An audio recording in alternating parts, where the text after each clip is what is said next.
আশা করি সবাই ভালো আছেন।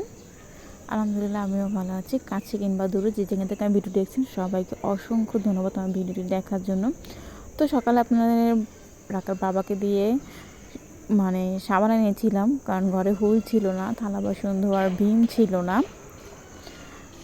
আর এগুলো না আমি রাকার স্কুল থেকে বৃহস্পতিবার দিন দেখি ভ্যান গাড়িতে এগুলো 10 টাকা করে সেল করতেছে। তো আমি সেখান থেকে মাজনি নিয়ে আসছিলাম দুটো, আর দুটো নিয়ে আসছিলাম হলো টিনের যে মাজনি থাকে না ওই দুটো। তো ওগুলো আমি একটু বক্সে ভরে নিচ্ছিলাম। আর ভীমও নিয়ে আসছিলো, ভীম যেহেতু শেষ হয়ে গিয়েছিল তো ভীমও নিয়ে আসলাম। তো ওগুলো না পটে ভরে রেখে দিচ্ছিলাম। আর এইখানে যে হুইলের গুঁড়াটা ছিল সেই হুইলের গুঁড়া শেষ হয়ে গিয়েছিল। তো এইবার না রিন আনিয়েছিলাম। আর আগে আমি হুইল পাউডারটা ইউজ করতাম। তো দেখি এবার রিনটা কীরকম হয়। আপনাদের ভাইয়া রিন এনে দিয়েছে আমাকে, বললো দোকানদার নাকি বলছে সেটা কি ভালো। তো আর আমি বলে দিই এটা হলো আমার শুক্রবারের ব্লগ ছিল এটা। তো আজকে আমি আপলোড দিচ্ছিল রবিবার দিনকার, কারণ শুক্রবার দিন ভিডিও করে না এখন আর সময় মেনটেন করতে পারি না, ভিডিও এডিট করা সব কিছু মিলিয়ে জিলে হচ্ছে না।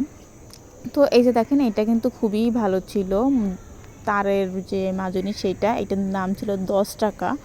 আর এটা দোকান থেকে কিনতে নিলে হলো 20 টাকা নিত। তো আমার কাছে মনে হলো বেশ ভালো। তারপর চিন্তা করলাম যে এরপর যখন স্কুলে যাব যদি পাই তাহলে নিয়ে আসবো, কারণ সবসময় তো গাড়ি থাকে না। আর যেহেতু আজকে শুক্রবার দিন তো একটু ভালো মন্দ খাওয়া তো হতেই পারে। তো এদিকে সবাই রিকোয়েস্ট ছিল খিচুড়ি আর গরুর মাংস ভুনা করার। তো আমি সেটাই আজকে আপনাদের সাথে শেয়ার করব যে আমি কীভাবে ঝরঝরা খিচুড়ি রান্না করে টিপসটা আপনাদেরকে দিয়ে দেবো। তো এইখানে আমি একটু তেল গরম করে দিয়ে দিলাম হলো পেঁয়াজ, গরম মশলা, এলাচ, দারচিনি। তো এটাকে না একসাথে একটু ভেজে নেবে। এটার সাথে ভাজার কারণে এটা একসাথে ভাজলে না সিনটা বেশ ভালো আসে। আর এইখানে সব মশলা দিয়ে দিলাম, আদা বাটা, রসুন বাটা, জিরা বাটা, লবণ। জিরা ধনিয়াটা আমি এখন ইউজ করিনি, এটা একটু পরে ইউজ করব। আর আমি না খিচুড়ি সবসময় অল্প মশলা দিয়ে করার চেষ্টা করি, কারণ অল্প মশলা দিয়ে করলে না খিচুড়িটা একদম ঝরঝরা থাকে। যত আপনি বেশি মশলা দেবেন তত দেখবেন খিচুড়িটা কেমন লেটা লেটা হয়ে যাবে। আর এদিকে আমি একটু মশলাটা কষিয়ে নিচ্ছি। আর তো একটু কষানোর পর না আমি এখানে একটু পানি দিয়ে দিলাম, যেন মশলা থেকে কাঁচা গন্ধটা যেন মরে যায় আর কি। যেহেতু আমি পোলাও চালে খিচুড়ি রান্না করবো, পোলাও চালে খিচুড়ি হতে বেশি একটা সময় লাগে না, এই কারণে। তো একটু মশলা কষিয়ে নিচ্ছিলাম। আর এরই ফাঁকে না আমি দিয়ে দেবো হলো মুগ ডাল। আর মুগ ডালটা আমি আগে দেবো কারণ এটা দেশি ডাল, এটা আমি এক আন্টির কাছ থেকে কিনেছিলাম। তো একদম সে নাকি তাদের গ্রামের খেতে হয়, সেখান থেকে নাকি সে কিনে রাখে আর কি, সে হয় না, সে কিনে রেখে। তো আমি আন্টির কাছ থেকে নিয়েছিলাম 2 কেজির মতো নিয়েছিলাম ছোলা সহ। তো এটা ডালটা না হতে একটু সময় লাগে, এই কারণে আমি এই মশলা যে ভুনবো না সেই মশলার সাথে দিয়ে দেবো যেন ডালটাও যেন একটু ভালো মতো সিদ্ধ হয়ে যায়। তো এটা আমি মুগ ডাল দিয়ে খিচুড়িটা রান্না করবো, কারণ বাবুর্চিটা কিন্তু মুগ ডাল দিয়ে শুধু খিচুড়ি রান্না করে, অন্য কোনো ডাল কিন্তু ইউজ করে না খিচুড়িতে। আর টেস্ট বানানোর জন্য আমাকে 2টা অপশন আছে, সেই 2টা অপশন আপনাদেরকে বলবো, তো আপনারা সম্পূর্ণ ভিডিওটা কিন্তু দেখবেন। আর এই দিকে দেখো আমি মশলা কষিয়ে দিয়ে এখানে চাল মেপে নিচ্ছিলাম। আর আমি চা সবসময় এরকম মগ দিয়ে মাপি, কারণ আমার পানি দিতে সুবিধা হয়। আপনারা কিন্তু পোলার চাল ঝুরঝুরে হওয়ার কিন্তু একটা টিপস হলো এই মগটা কীভাবে সেটা আমি আপনাদেরকে বলছি একটু পরে, যে মগটা দিয়ে কীভাবে চা খিচুড়ি বা বলেন বা পোলাও বলেন কীভাবে ঝরঝরা করা যায়। তো এখানে আমরা 2 পট চাল নিয়েছি, কারণ আমরা 4 জন মানুষ, জাস্ট এক বেলাতেই খাবো।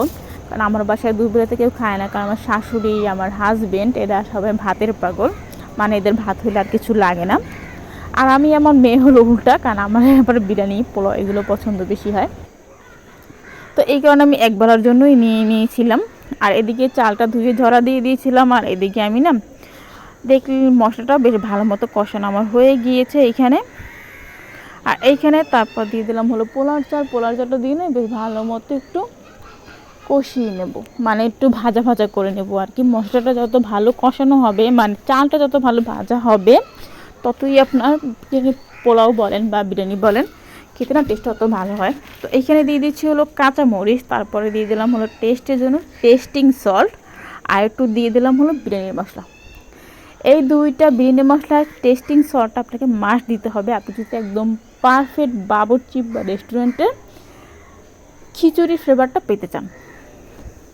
তো আমি এটা দিয়ে না বেশ ভালো মতো এখন বেশ ভালো মতো ঝরঝরা করে একদম ভুনে নেব, একদম মানে ঝুরা ঝুরা যেরকম করে আমি পোলার তো এরকম ভাজি আর কি, এরকমভাবে একদম ঝরঝরা করে ভেজে নেব। চা যত ঝরঝরা হবে মানে ভাজা ভালো হবে, সেন্ট ভালো আসবে, টেস্ট ভালো আসবে। এই যে বললাম মগ, দেখেন আমি 2 কাপ চাল নিয়েছি আর এইখানে আমি 4 কাপ পানি দেবো, একদম গরম পানি। যখন আপনারা পোলাও রান্না করবেন বা খিচুড়ি রান্না করবেন সবসময় চেষ্টা করবেন যেন গরম পানিটা দেওয়ার, আর ব্যালেন্সটা ঠিক রাখার। যে পরিমাণ চাল তার ডাবল পানি, তাহলেই দেখবেন যে একদম পারফেক্ট ঝরঝরা পোলাও হবে নিঃসন্দেহে। ঠিক আছে, তো এইখানে আমি 4 কাপ পানি দিয়ে দিয়েছিলাম। তো 4 কাপ পানি দিয়ে না আমি একটু নাড়াচাড়া দিয়ে একটু মিশিয়ে নিচ্ছি।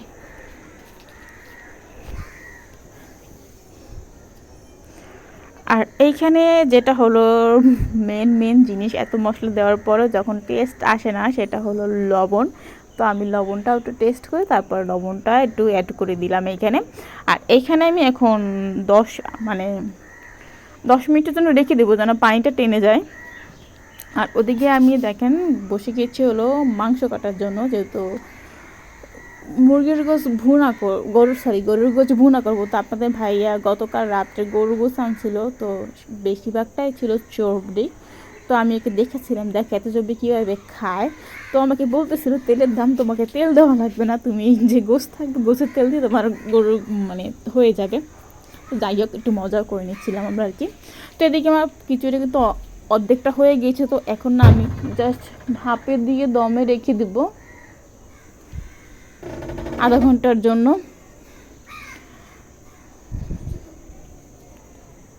আর এইদিকে আমি গরুর মাংসটা বসিয়ে দেবো। যে বললাম গরুর মাংসের তেলটা কিন্তু আমি কম দিয়ে দিয়েছি হলো এলাচ, দারচিনি, তেজপাতা, আর দিয়ে দিলাম হলো মরিচের গুঁড়া।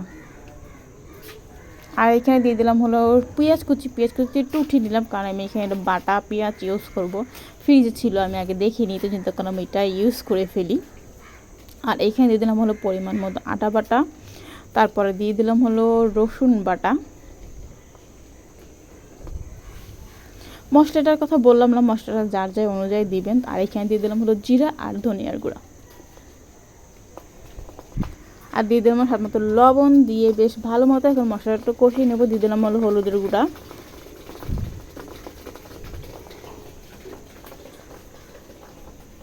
আর এইখানে মশলাটা কষানোর জন্য আমি একটু পানি দিয়ে দিলাম। আর আপনাদের আরেকটা টিপস বলে দিই, মরিচের গুঁড়োটা আগে দেওয়ার কারণ হলো যে আমার তরকারি কাটা দিলে ভালো আসে এর জন্য।